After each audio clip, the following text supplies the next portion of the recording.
देखिए, एक और ज़बरदस्त रिक्रूटमेंट नोटिफिकेशन जारी हो चुका है एडमिनिस्ट्रेटिव ऑफिसर वैकेंसी का। 2025 नोटिफिकेशन जारी हो चुका है, सेंट्रल गवर्नमेंट वैकेंसी है। और अगर आपने किसी भी सब्जेक्ट में ग्रेजुएशन कर रखा है या फिर पोस्ट ग्रेजुएशन पीजी कर रखा है तो आप यहाँ पर एलिजिबल हैं। ओके, किस तरह से आपको अप्लाई करना है और सारी चीज़ें क्या होने वाली है, मैं आपको कंप्लीट इन्फॉर्मेशन प्रोवाइड कराने वाला हूँ ऑफिशियल वेबसाइट से और ऑफिशियल नोटिफिकेशन से। ओके, तो सबसे पहले आप यहाँ पर समझ लीजिए कि अगर आपने ग्रेजुएशन कर रखा है या फिर पोस्ट ग्रेजुएशन कर रखा है किसी भी स्ट्रीम के अंदर, रिकग्नाइज्ड यूनिवर्सिटी से होना चाहिए 60% के साथ। 60% आपके होने चाहिए ग्रेजुएशन या फिर पोस्ट ग्रेजुएशन में किसी भी सब्जेक्ट, मतलब बीए, बीएससी, बीकॉम, कुछ भी हो, सब चलेगा। ओके, या फिर अगर आप SC ST OBC हैं तो SC ST कैटेगरी में आते हैं तो आपको, अगर आपने 55% भी हासिल कर रखे हैं ग्रेजुएशन और पोस्ट ग्रेजुएशन में, तो भी आप इस वैकेंसी के लिए अप्लाई कर सकते हैं। तो वैकेंसी का नाम है जर्नलिस्ट ऑफिसर की, ये वैकेंसी है। ये इसकी मिनिमम क्वालिफिकेशन की हम बात कर रहे हैं।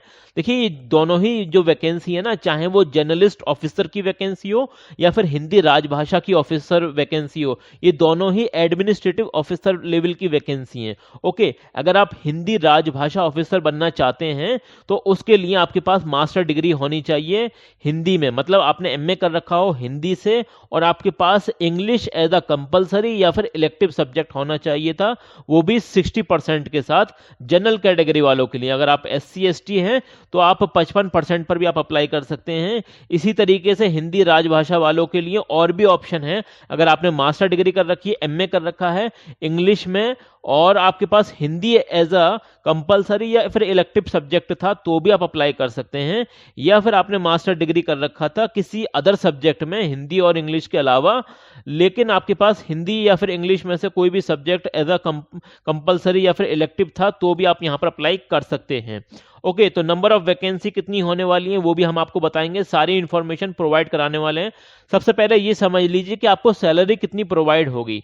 तो देखिए, पर मंथ की जो सैलरी यहां पर आपकी होने वाली है वो होने वाली है 85,000, 85,000 पर मंथ आपकी सैलरी होने वाली है, जो कि बहुत ही अच्छी लेवल की सैलरी है। ओके, ये रही बात। इसके अलावा जो इंपॉर्टेंट पॉइंट्स हैं वो ये हैं कि जर्नलिस्ट की जो वैकेंसी हैं वो 285 है, मतलब 285 वैकेंसी है टोटल, जिसमें जनरल कैटेगरी वालों के लिए 123 वैकेंसी है, ओबीसी वालों के लिए 68 हैं, एससी वालों के लिए 42 हैं, एसटी वालों के लिए 24 हैं और ईडब्ल्यूएस के लिए 28 हैं। इसी तरीके से अदर वैकेंसी भी हैं। और टोटल अगर हम बात करें हिंदी राजभाषा ऑफिसर की तो 15 वैकेंसी है, टोटल 15 वैकेंसी। ओके, और आ गई बात आपको समझ में, ये जितने भी, ये मैंने स्क्रीनशॉट ले रखे हैं, ये मैंने स्क्रीनशॉट लिए हैं कहां से, ऑफिशियल रिक्रूटमेंट नोटिफिकेशन से, क्योंकि काफी लंबा चौड़ा नोटिफिकेशन है, या 34 या फिर 38 पेजेस का नोटिफिकेशन था, इसलिए मैंने इंपॉर्टेंट जो पॉइंट थे वो यहां पर नोट डाउन कर रखे हैं। अब आपको बता देते हैं कि ये जो वैकेंसी आई है ये आई कहां से है। ये आई है the oriental insurance company limited, wholly owned by government of India. पूरी तरीके से भारत सरकार की ये कंपनी है, जो कि एक इंश्योरेंस कंपनी है, और दिल्ली में इसका हेड ऑफिस है और इसके रीजनल ऑफिस पूरे ऑल ओवर इंडिया के अंदर हैं। तो वहां से वैकेंसी आई हुई है, जिसमें कि एडमिनिस्ट्रेटिव ऑफिसर की 300 वैकेंसी हैं, ठीक है ना, जिसमें आप ये कह सकते हैं कि 285 तो जर्नलिस्ट की वैकेंसी हैं और 15 जो है हिंदी राजभाषा ऑफिसर की वैकेंसी हैं। स्केल कैडर 1 की ये वैकेंसी है। ओके, आपको ऑनलाइन फॉर्म फिलअप करना पड़ेगा। कब तक आप फॉर्म फिलअप कर सकते हैं, तो 1 दिसंबर से लेकर 15 दिसंबर तक आप फॉर्म फिलअप कर सकते हैं। अभी इसकी लास्ट डेट बची हुई है, तो फॉर्म बिल्कुल जल्दी से अप्लाई कर दें। कहां से आपको अप्लाई करना है तो वो मैं आपको बता दूंगा। देखिए, ये इनकी ऑफिशियल वेबसाइट की लिंक है, आप इस पर जाएंगे तो डायरेक्टली पहुंच जाएंगे जहां पर आपको अप्लाई करना है। वैसे मैं आपको दिखा दूंगा। और इसमें आपका प्रीलिम एग्जाम होगा, फिर मेन एग्जाम होगा, मतलब टीयर 1 होगा, टीयर 2 होगा, ठीक है ना, उसके बाद इंटरव्यू भी होना है। तो इस तरह से आपका यहाँ पर सिलेक्शन प्रोसीजर होना है।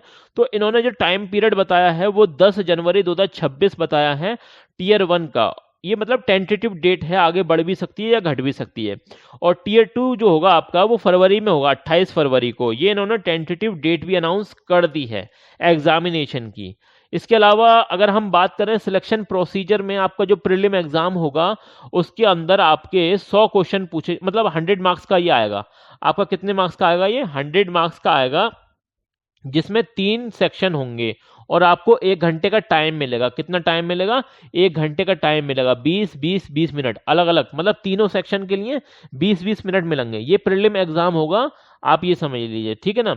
तो इसमें आपको मतलब हिंदी इंग्लिश दोनों में देखने को मिलेंगे पेपर, और इसमें आपके इंग्लिश लैंग्वेज पूछी जाएगी, रीजनिंग एबिलिटी पूछी जाएगी, क्वांटिटेटिव एप्टीट्यूड आपसे पूछा जाएगा। तो टोटल यहाँ पर आपके 100 नंबर का ये हो जाएगा सब मिलाकर। ओके, तो यहाँ पर आपको हर एक सेक्शन के लिए 20-20 मिनट का टाइम मिलेगा। और फिर इसी तरीके से आपका फेज 2 जो मेन एग्जामिनेशन होना है उसके बारे में भी यहाँ पर जानकारी दे रखी है। अगर हम बात करें जो आपका मेन एग्जाम होगा, मतलब टीयर 2 जो होगा जर्नलिस्ट वैकेंसी के लिए, जो कि 285 वैकेंसी है टोटल, तो उसमें जो आपका मेन एग्जाम होगा, मतलब टीयर 2 होगा, वो 200 नंबर का होने वाला है, 200 मार्क्स का होने वाला है, प्लस 30 मार्क्स का आपका डिस्क्रिप्टिव भी होगा, लिखने वाला भी होगा।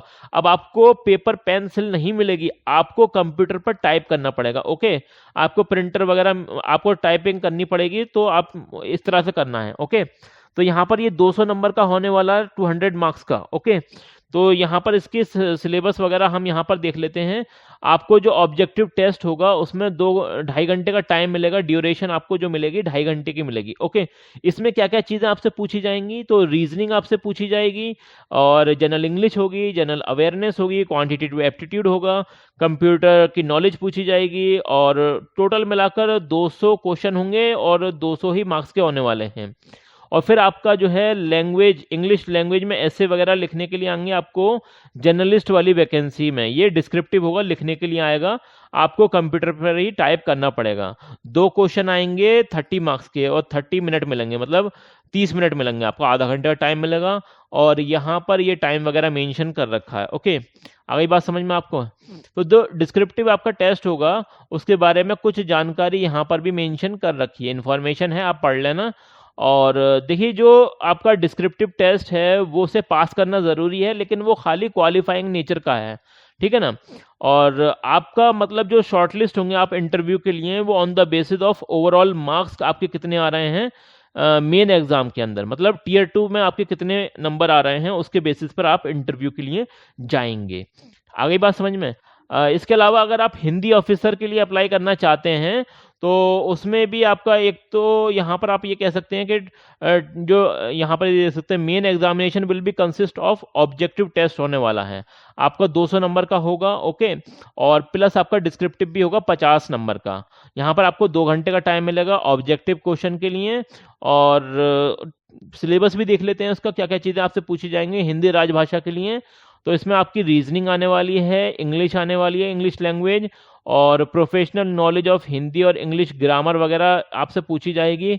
50 क्वेश्चन आएंगे और 100 नंबर के होने वाले हैं। यहाँ पर 25 क्वेश्चन आएंगे 25 नंबर के, 25 क्वेश्चन 25 नंबर के। ओके, रीजनिंग और इंग्लिश लैंग्वेज के। इसी तरीके से जनरल अवेयरनेस आपसे पूछी जाएगी, कंप्यूटर की नॉलेज वगैरह भी आपसे पूछी जाएगी। तो 150 क्वेश्चन आएंगे, और जो आपके सम होगा, सम टोटल 200 नंबर के होंगे। ओके, इसी तरीके से आपका जो डिस्क्रिप्टिव होगा इसके लिए हिंदी राजभाषा में, तो उसमें टोटल 5 क्वेश्चन होंगे 50 नंबर के, 1 घंटे का टाइम मिलेगा, और आपको मतलब ऐसे वगैरह लिखने होंगे हिंदी और इंग्लिश दोनों में, और ट्रांसलेशन भी करने को आएगा आपको। ओके, इसके अलावा आपकी जो एज लिमिट होने वाली है वो 21 साल से लेकर 30 साल तक के लोग अप्लाई कर सकते हैं। लेकिन अगर आप किसी रिजर्व कैटेगरी से आते हैं, जैसे SC ST वालों को 5 साल का रिलैक्सेशन मिलेगा, और अगर आप OBC कैटेगरी से आते हैं, वो भी नॉन क्रीमी से, तो 3 साल का आपको यहाँ पर रिलैक्सेशन मिलने वाला है। इसके अलावा अगर हम बात करें कि जो PWBD कैंडिडेट होते हैं तो उनके लिए 10 साल का एज रिलैक्सेशन है, और एक्स सर्विसमैन है तो 5 ईयर का आपको रिलैक्सेशन मिल जाएगा। ओके, इसके अलावा यहाँ पर और भी हम बात कर लेते हैं। देखिए, answer to be typed using the keyboard, आपको कीबोर्ड प्रोवाइड होगा, वहाँ पर दिया जाएगा, उसके ज़रिए ही आपको टाइप करके आंसर लिखना पड़ेगा डिस्क्रिप्टिव क्वेश्चन का। पेन पेपर नहीं मिलेगा, आपको टाइप करना पड़ेगा, ये भी इंपॉर्टेंट बात है। और यहाँ पर penalty for wrong answer applicable for both prelim और मेन एग्जाम दोनों में होने वाला है। ऑब्जेक्टिव टेस्ट के अंदर यहाँ पर आप देख सकते हैं कि नेगेटिव मार्किंग भी होने वाली है। Okay, candidate will be shortlisted for interview on the basis of overall marks in the main examination. ठीक है ना, मेन एग्जामिनेशन में आपके जो ओवरऑल मार्क्स होंगे उसके बेसिस पर ही आप को इंटरव्यू में बुलाया जाएगा। अब देखिए, इंटरव्यू का और ऑब्जेक्टिव टेस्ट का जो वेटेज होने वाला है वो 80 और 20 रेशो वाला होने वाला है। ठीक है ना, 80% जो वेटेज रहेगा आपका मेन एग्जामिनेशन जो आपका रहेगा ऑब्जेक्टिव पेपर, वो ऑब्जेक्टिव पेपर हाँ उसका रहेगा, और 20% मतलब आपका जो रहेगा वो इंटरव्यू का रहेगा। ठीक है ना, तो ये इंपॉर्टेंट बात है। रही बात आपका, अगर हम बात करें यहाँ पर आप इसकी फ़ीस वगैरह कितनी है, तो फीस वगैरह यहाँ पर मेंशन कर रखी है। SC ST या फिर PWD कैंडिडेट्स के लिए 250 रुपये की फ़ीस है, और इसके अलावा जो भी कैंडिडेट बचते हैं उनके लिए 1000 रुपये की फ़ीस है। ओके, इंपॉर्टेंट बात हो गई। रही बात यहाँ पर कहाँ कहाँ सेंटर होने वाले हैं, तो सेंटर आपके ऑल इंडिया में अच्छे खासे शहर हैं, वहाँ पर आपको सेंटर देखने को मिल जाएंगे। तो सेंटर वगैरह की आपको टेंशन नहीं लेनी है। अच्छे, ये है इसकी official website oriental insurance company. अब जैसे आप यहाँ पर आएंगे तो आपको एक करियर वाला सेक्शन मिलेगा, तो यहाँ पर आप स्क्रॉल डाउन करेंगे तो यहाँ पर आपको वो नोटिफिकेशन मिल जाएगा। ये दे रखा है नोटिफिकेशन, इंग्लिश वाली PDF आप यहाँ से डाउनलोड कर सकते हैं। जैसे क्लिक करेंगे तो आपके सामने पूरी PDF डाउनलोड हो जाएगी, और इसमें लगभग 34 पेजेस हैं। पूरा नोटिफिकेशन की जो इम्पोर्टेंट डिटेल थी वो मैंने आपके साथ शेयर कर दी। फिर भी कोई बात समझ में नहीं आती है तो आप इस नोटिफिकेशन को एक बार ज़रूर से पढ़ लेना।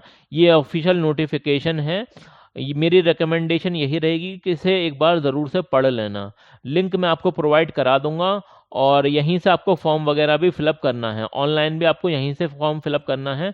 यही है, आप ऐसे सर्च कर लेना oriental insurance company limited recruitment, तो यहाँ पर आपको डायरेक्टली ये वेबसाइट का लिंक मिल जाएगा। ओके, तो यहाँ से आप करियर वाले सेक्शन में जाएंगे, सारी चीज़ें आपको यहीं से मिल जाएंगी। यहीं से आपको अप्लाई वगैरह भी करना है, फाइनल मतलब प्रीवियस ईयर के पेपर भी आपको मिल जाएंगे। ओके।